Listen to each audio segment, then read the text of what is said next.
안녕하세요.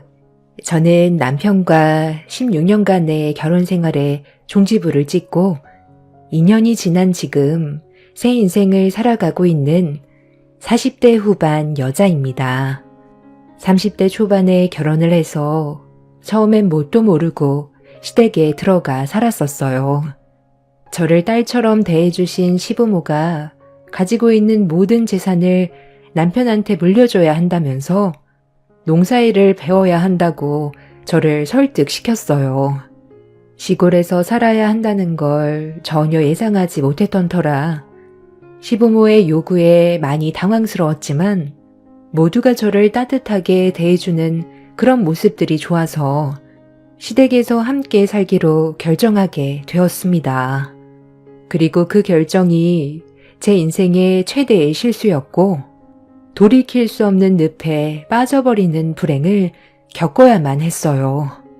시댁에 오자마자 임신까지 하게 돼서 아이 낳고 정신없이 살다 보니 이미 저는 발이 묶여버린 상태였죠. 그렇다고 시댁을 뛰쳐나갈 수도 없었던 게 저는 친정이 없어서 나온다 해도 갈 곳이 없었어요. 어렸을 적 저희 집은 연탄을 떼웠었는데 그때 가족 모두가 연탄가스를 마셔서 한순간에 모든 가족을 잃은 적이 있었어요. 그때 제 아래로 남동생도 있었는데 저만 살아 있었고 부모님까지 세상을 떠나게 되는 사고가 있었습니다. 저희 아빠한테 월세를 받으러 왔었던 집주인분께서 조금만 늦게 발견했더라도 저 또한 이미 이 세상 사람은 아니었었는데 그분 덕분에 저만 홀로 살아있을 수 있었어요. 저도 연탄가스를 마셔서 그런지 성인이 돼서도 두통이 자주 있는 후유증은 남아있었고 보육시설에서 지내다가 홀로 세상 밖으로 나와 독하게 살아왔던 제 마음을 열어준 남편에게서 사랑이라는 걸 알게 되었고 그렇게 결혼까지 하게 된 거였는데 지금은 과거로 돌아간다면 절대로 남편과 결혼을 생각하지 않았을 겁니다. 16년의 세월이라는 긴 시간 동안 제가 시댁에서 시집살이를 할 수밖에 없었던 이유는 아이 문제도 있었지만 그래도 안정적으로 생활을 할 수가 있다는 게 제 발목을 잡았었어요. 홀로 살아온 세월이 너무 힘들었고 빈곤했던 과거로 다시 돌아가고 싶지 않았어요. 그렇게 미련하게 버텨온 세월이 16년이었지만 그 시간 동안 저도 시부모와 남편에게 받았던 상처들이 너무 컸었기 때문에 혼자 살아갈 수 있는 방법을 찾아야만 했어요. 그렇게 몇 년간 모두가 잠든 늦은 시간 쪼개가며 집에서 할 수 있는 일을 찾아보기 시작했고 컴퓨터로 어느 정도 먹고 살 정도의 수익을 시댁 식구들 몰래 창출하고 있었어요. 저 나름 이혼을 계획하고 있던 거였고 제가 시댁 식구들 몰래 돈을 벌고 있다는 걸 말하고 싶지도 않았어요. 그 사실을 알게 되면 모든 것들을 전부 빼앗기게 될 것 같은 두려움에 최대한 철저하게 숨기면서 준비하고 있었습니다. 그렇게 어느 정도 제가 생각했던 시기가 찾아왔을 때 처음으로 시부모와 남편이 한자리에 모인 상황을 놓치지 않고 이혼하겠다는 말을 꺼내게 되었습니다. 웃고 떠들면서 TV를 보고 있던 시부모와 남편은 그런 제 말을 듣지도 않고 아예 신경조차 쓰지 않았어요. 그렇게 무시하면서 TV를 이어서 시청하고 있길래 보고 있던 TV 전원을 꺼버리고 다시 한번 남편과 이혼하겠다는 말을 강하게 내비쳤어요. 얘가 오늘따라 뭘 잘못 먹었나? 갑자기 무슨 이혼 타령이야. 리모컨 이리 안 내놓을래? 요즘 간이 아주 배 밖으로 나왔지? 왜 자꾸 이상한 짓을 하는 거야? 제 말 무시하세요? 저 이 사람이랑 이혼하겠다고요. 그리고 이 지긋지긋한 집구석에서 그만 나가고 싶다는데 왜 제 말은 들으려 하지도 않는 건데요? 들을 가치가 없으니까 대꾸를 해주지 않는 거잖아. 생각을 해봐. 당신이 나랑 이혼한다고 해서 뭘 할 수 있는데 또 시궁창 같은 삶을 살아가려고? 곧 생명줄이 끊어질 것처럼 위태롭던 당신을 구제해 준 게 누구야? 지금을 감사하게 생각하진 않고 이혼을 하겠다고? 도대체 얼마나 더 잘해줘야 그런 쓸데없는 말을 안 할 거야? 요즘 왜 계속 이혼 타령인데? 지금이 한창 바쁜 시기니까 힘든 건 당연한 거고. 당신 혼자 고생하는 거 아니잖아? 당신 혹시 계절 타는 거야? 벌써부터 갱년기가 온 거냐고. 사람이 안 하던 짓을 하면 세상 떠난다던데. 어디 몸에 문제라도 생겼어? 제발 조용히 좀 살자. 왜 이렇게 사람을 힘들게 만들어? 나 정신 멀쩡하고 이 집구석에서 사는 16년 동안 정말 너무 힘들었어. 내가 이 집안의 며느리야? 딸처럼 생각해준다고 데려와 놓고 그동안 어떻게 했어? 여기에서 일하는 외국인 노동자보다 못한 시급을 받아가면서 살아가고 있잖아. 내 딸 서영이만 아니었어도 이 집구석에서 바로 뛰쳐나갔을 거야. 네가 뛰쳐나가서 뭘 할 수 있는데? 여기서 먹고 사는 거 걱정 없지. 잠자리 따숩지. 돈 걱정 없이 네가 하고 싶은 거 다 하면서 사는데 뭐가 그리 불만이 많아? 네가 고생하는 거 우리가 모르는 것도 아니고 나중에 다 보상이 뒤따른다고 했는데 그걸 못 참고 뛰쳐나가겠다는 거야? 앞으로 서영이 교육 문제는 어떻게 할 건데? 네가 밖에서 죽어라 발버둥 쳐봤자 대학교나 제대로 보내줄 수 있을 것 같아? 단칸방 하나 얻어서 지난 날을 후회하면서 살 거니? 너 이 집에서 나가는 순간 다시는 들어올 수 없다는 거 알지? 그런데 나가기 전에 정산할 건 하고 나가거라. 그동안 우리 집에서 먹고 자고 편하게 생활할 수 있게 해줬으니 그 값은 계산하고 나가야지. 네가 내 아들과 결혼하고 집안일을 한 건 누구나 해야 될 당연한 일인 거고 시부모 일손 도와주는 것도 며느리로서 당연히 해야 되는 것들이지만 우리가 봤을 때 네가 그동안 보여준 노동력에 비해 우리가 베풀어준 것들이 훨씬 많거든. 그러니 16년간 우리가 제공해준 것들이 네가 해온 것들에 비해 많으니 우리가 손해난 부분에 대해 금전적인 배상을 해주고 떠나거라. 그렇게만 해준다면 이혼도장 바로 찍어주마. 내 아들이야. 널리고 널린 게 여자라. 하나 꼽아주면 되는 거고 너 말고도 줄 서 있는 여자가 한 트럭이나 된다. 배가 부르면 감사한 줄 모른다더니 다시 과거로 돌아가 봐야 정신 차리지? 네가 16년간 우리 집에서 누린 거에 대한 손해 5억 배상하면 딱일 것 같은데 그 돈 마련해 줄 수 없다면 내 앞에서 이혼 얘기 2번 다시 꺼내지 말거라. 어디서 지금 이혼 타령이야? 정말 너무들 하시네요. 제가 16년간 놀고 먹기만 했었다고요? 그동안 시집살이 하면서 뼈를 깎을 정도로 고강도의 노동력 고통과 무시를 참아가면서 살아왔었어요. 저를 이 집 며느리로 들인 거 무상으로 일해줄 사람을 찾은 거로밖엔 안 보인다고요. 처음에는 딸처럼 대해주겠다고 사탕 발림 엄청 해서 데려오더니 지금 제 꼴을 보세요. 누가 이 모습을 보고 이 집안에 딸처럼 생각하겠어요? 저기 밖에서 쉬지 않고 일하고 있는 저 사람들보다 더 심하다고요. 이혼할 거고 원하는 대로 해주지 않는다면 저는 소송까지 진행할 겁니다. 저도 사람이고 더는 못 참겠어요. 제 딸이 그래도 부족함 없이 살아가는 것 때문에 참고 있었는데 이런 집구석에서 뭘 배우겠어요?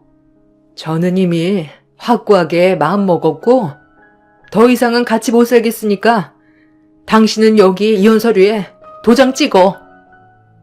참고 참았던 감정이 터지게 되자 그동안 쌓였던 불만들이 한꺼번에 쏟아져 나왔어요.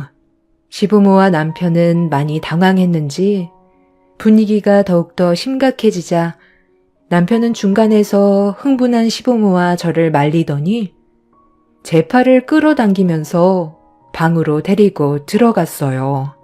남편은 도대체 뭐가 문제냐면서 저에게 화를 냈죠. 당신 정말 도대체 왜 그러는 거야? 문제가 있으면 말로 해결하면 되지. 왜 이렇게 극단적으로 상황을 안 좋게 몰고 가는 건데? 그동안 잘 지내고 있었잖아. 내 꼴을 보고도 잘 지내고 있었냐는 말이 나와? 이런 삶을 살려고 당신이랑 결혼한 줄 알아? 농사일이라는 거 당연히 힘들 수 있지. 그런 거 각오 안 하고 이 집에 들어온 거 아니었으니까. 그런데 사람들이 정도껏이라는 게 있어야 하는데 밤낮 가리지 않고 나를 어떻게 했어? 일꾼 취급하듯 대했잖아. 그렇다고 당신이 옆에서 도와주기라도 했어? 손가락 하나 까딱하지 않고 주민들과 술만 퍼마시고 다니면서 애 보고 일하는 나를 질린 얼굴로 쳐다보면서 일 똑바로 안 하냐고 온갖 막말을 퍼부어댔으면서 이제 와서 이혼한다니까 집에 가사를 해줄 사람이 없어질까봐 걱정이 되니? 다음날 해야 될 일들을 미리 준비해야 되는데 노동자들 시키면 야간 수당 붙으니까 나한테 일을 시켜야 하는데 이혼하자고 하니까 손해를 봐야 되는 것들이 많다고 느껴져서 이혼을 거절하는 거야? 어차피 당신도 나와 좋은 감정 없잖아. 더는 나를 아내로 생각하지도 않잖아. 그러니까 우리 이제 그만하자고. 16년이면 정말 할 만큼 했어. 이혼하고 새삼 살아갈 거야. 어머님 말로는 당신이랑 결혼할 여자 내 뒤에 한 트럭 줄 서 있다는데 그중 하나 골라 잡으면 되겠네. 오히려 당신은 좋은 거잖아. 남편은 할 말을 잃은 듯 더는 말을 이어나가지 못하고 있었어요. 그동안 참을 만큼 참았었고 제 감정 헤아려주지 않은 남편과 더는 함께 하고 싶지 않았습니다. 그날 시댁 집안에 폭풍이 휘몰아쳤고 서로가 가진 불만들이 한꺼번에 쏟아져 나와 동이 틀 때까지 언성을 높이며 싸움이 이어졌어요. 결국 그날이요. 저는 제 딸을 데리고 시댁을 뛰쳐나갔습니다. 남편과 시부모는 제가 원하는 이혼은 절대 해주지 않을 거라면서 끝까지 소리쳤지만 법적으로 이 문제를 해결하기 위해 변호사에게 자문을 구했고 결국 이혼 소송으로까지 이어졌습니다. 변호사는 충분한 이혼 사유에 해당이 된다면서 이혼 위자료까지 청구할 수 있다며 긍정적으로 상황을 풀어나가 주었고 그렇게 16년 동안 시댁에서 시집살이 하던 저는 시댁과 완전히 분가를 할 수가 있었습니다. 남편과 이혼 소송으로 위자료까지 받을 수 있었고 꽤 오랜 시간 법적 다툼이 있었지만 그래도 이혼하길 잘했다고 생각했었어요. 더는 시댁에서 시집살이 하지 않는 것만도 저에게는 너무 큰 행복이었어요. 그리고 이런 상황들을 제 딸도 어느 정도 커서 그런지 충분히 이해를 해 주었습니다. 16년의 시집살이에 비해 위자료는 만족할 정도로 받을 순 없었지만 그래도 더 이상의 스트레스를 받지 않아도 된다는 거에 만족하고 있었어요. 저는 그렇게 딸과 함께 지낼 수 있는 투룸으로 이사를 갔고 앞서 설명드렸지만 컴퓨터 일로 어느 정도 수익을 만들어내고 있었기 때문에 더는 눈치 안 보고 본격적으로 그 일에 매진을 할 수 있었습니다. 온라인 위탁 판매로 벌어들이는 수익이 많은 건 아니었지만 저와 적성에 잘 맞아서 즐겁게 일을 할 수가 있었어요. 과거를 되돌아봤을 때 시댁에선 온갖 잡일을 제가 다 하고 손이 갈라질 정도로 험한 일을 많이 했었는데도 좋은 말 한 번 듣지 못했었는데 제가 하는 일은 열심히 일한 만큼 그에 따른 보상을 받을 수가 있어서 선택하길 잘했다 생각했었습니다. 남편과 이혼할 당시 시부모는 저에게 분명 후회할 거라면서 가난에 찌들어봐야 과거의 삶이 얼마나 행복했었는지 깨닫게 될 거라며 막말을 퍼부었지만 아무리 먹고 살기 힘들어도 그 인간들이 제 눈에 안 보인다는 것만도 저는 이미 모든 걸 이룬 상태였어요. 입에 풀칠을 한다 해도 현재의 삶에 만족하면서 충분히 살아갈 수가 있었습니다. 그렇게 제 딸과 함께 열심히 살아갔고 제가 하는 일도 좋은 결과를 가져와서 눈에 띄게 좋은 수익을 만들어 갈 수가 있었어요. 만약 과거에 신세 한탄만 하면서 살아가기만 했다면 지금의 결과는 없었겠지만 시댁에 있을 때 아무것도 가지지 않은 제가 그 집에서 뛰쳐나와 살고자 하는 욕망이 너무 강했고 실행을 옮겼기 때문에 먹고 살 방법을 미리 찾을 수 있었다는 게 정말 잘한 결정이었던 것 같았습니다.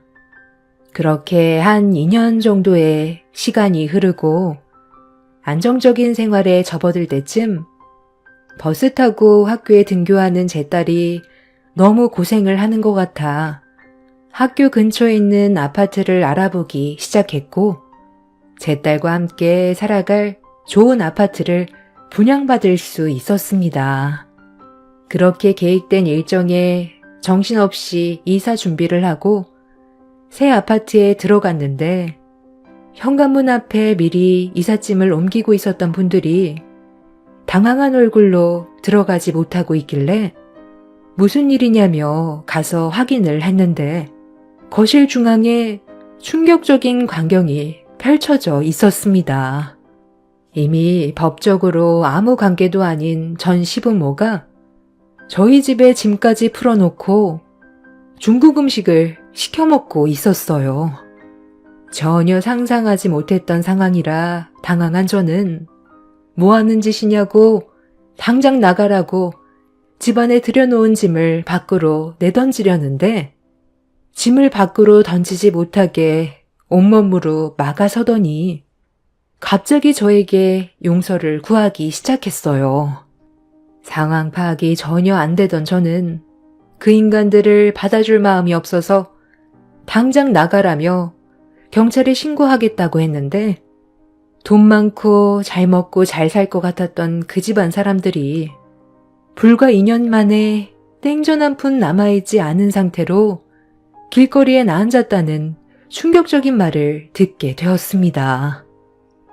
그날도 역시나 다방에서 일하던 그 여자와 결혼을 허락해주지 않는다면 뛰쳐나가겠다고 하길래 어쩔 수 없이 그 모습 더 이상 보고 싶지 않아서 결혼을 허락해줬는데 내 아들이 그때부터 집안 재산을 하나둘 건드는 것 같더라고. 그래서 느낌이 별로 좋지 않아. 내 아들 명의로 돌려줬던 재산들을 내가 직접 관리해 주려고 아들을 따로 불러 내 명의로 다시 돌려놓는 게 어떻겠냐고 했는데 이미 아들 명의로 되어 있던 재산을 그 다방 여자에게 전부 다 이전시켜 놓았다는 충격적인 말을 꺼내 놓더라고.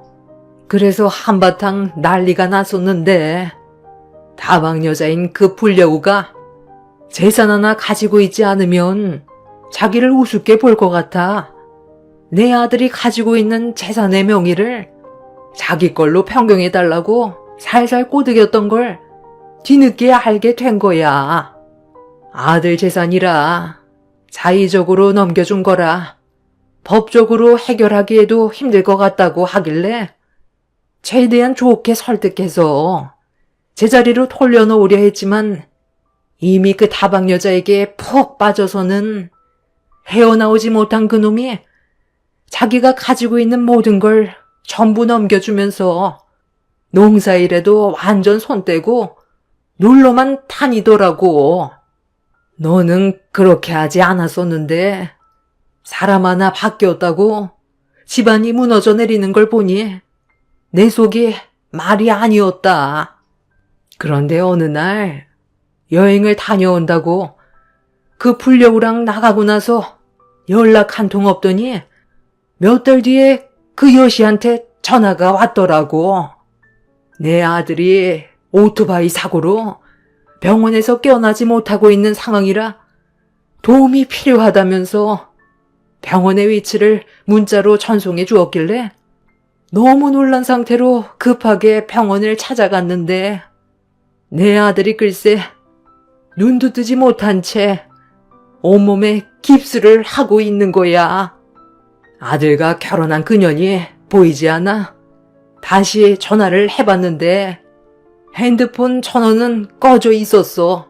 그리고 그날 집을 비웠을 때 집안에 있던 돈 될 만한 물건들은 전부 도둑 맞았고 그녀는 경찰에 신고를 했지만 지금까지 잡히지 않고 있는 중이다. 병원에 입원해 있는 내 아들이 다시 일어서기에는 불가능할 것 같다고 하던데 그때 우리 착한 며느리 얼굴이 떠오르더라고. 서영애미 네가 내 옆에 있어줬다면 이런 불행한 일도 없었을 텐데 내가 너무 심하게 한 것 같아 과거에 대한 후회를 하고 있는 중이다. 너는 2년 동안 몰라보게 바뀌었구나. 우리 집안 며느리로 다시 돌아올 순 없는 거니? 그녀는 경찰에 신고했으니까 조만간 잡히게 되면 내 아들과 이혼을 하게 될 테고 가지고 있던 재산들도 전부 돌려받을 수 있으니까 다시 우리 곁으로 돌아와 줄 순 없겠어?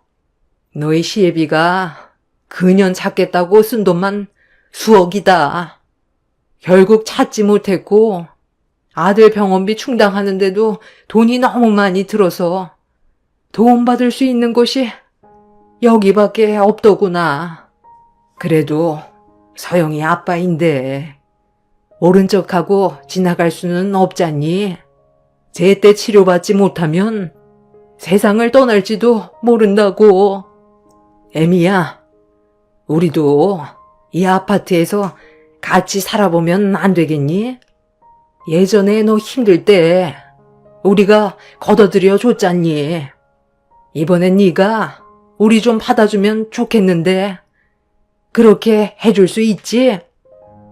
이제 와서 이런 식으로 나타나면 제가 무슨 말을 할 것 같은데요? 이미 저희는 아무 관계도 아니에요. 그이랑 이혼해서 법적으로 남이 되었다고요. 그리고 제 딸 서영이도 그 사람을 자기 아빠라고 생각하지 않아요.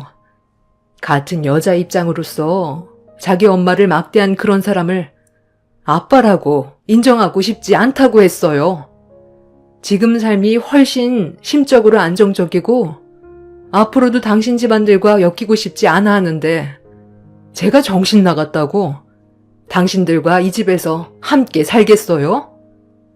저랑 이혼하고 이상한 여자한테 정신 팔려서 전 재산 다 털어주고 전신마비까지 된 당신 아들한테 아파트 사달라 하세요.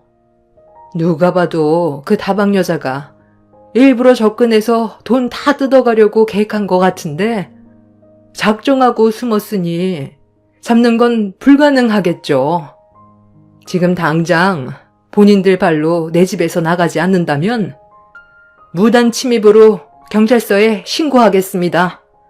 한 번만 더 제 앞에 나타난다면 그땐 저도 더는 가만히 있지 않을 테니 쓸데없이 내 눈앞에 얼쩡거리지 마세요. 아시겠어요?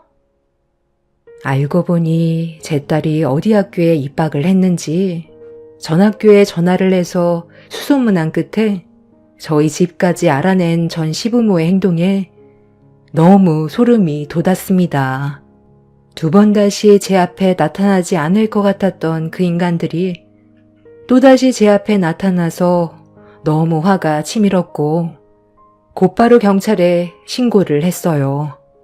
저희 집에 짐까지 풀어놓고 돈도 없다던 사람들이 중국 음식까지 시켜 먹고 있는 모습을 두 눈으로 봤을 때 정말 어이가 없었습니다. 결국 경찰들의 제지로 전 시부모는 현관문 밖으로 쫓겨났는데 제가 밖으로 빼놓은 중국 음식을 전 시모가 주워들더니 이미 집도 알아놨기 때문에 앞으로 몸조심하는 게 좋을 거라면서 짜장면과 탕수육 그릇을 입주 청소가 끝난 제 집에 던져버렸고 전 시모의 돌발 행동에 더는 참지 못한 저는 중국 음식 그릇을 주워들어 전 시모의 면상에 퍼부어 버렸습니다.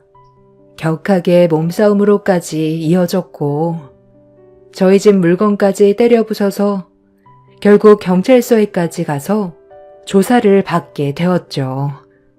먼저 상황을 악화시킨 전 시모의 잘못으로 인해 주거 침입과 기물 파손죄에 해당돼 법적 처벌로 벌금형을 선고받게 되었고 그 인간들 때문에 시간 낭비하고 싶지 않아 대충 합의한 끝에 상황을 마무리 지었습니다. 그리고 그날 이후 접근 금지 신청을 해놓았지만 지긋지긋한 악연을 끊어내지 못한 현실에 너무 화가 많이 치밀어 오르네요. 그래도 저는 저희 집 앞에 얼씬거리지 않곤 있지만 혹시라도 저 몰래 다른 계획을 세우고 있을까봐 그게 좀 불안합니다. 이제야 그 인간들한테 벗어난 것 같았는데 또다시 엮이게 되니 너무 머리가 복잡하고 앞으로 어떻게 해야 할지 고민이 많습니다. 이제 막 이사 왔는데 또 다른 곳으로 이사하는 것도 어려운 상황이라 경찰분들의 도움을 받는 게 최선의 방법 같긴 하지만 그것도 100% 믿음을 가지고 신뢰를 할 수가 없어서 많이 답답하네요. 얼마 전에 병원에 잠깐 들린 적이 있었어요. 전 남편이 어떤 몰골로 병실에 누워있는지 확인해보고 싶었거든요. 그런데 전 시모가 말한 대로 손가락 하나 까딱하지 않고 천장만 바라보며 누워있더라고요.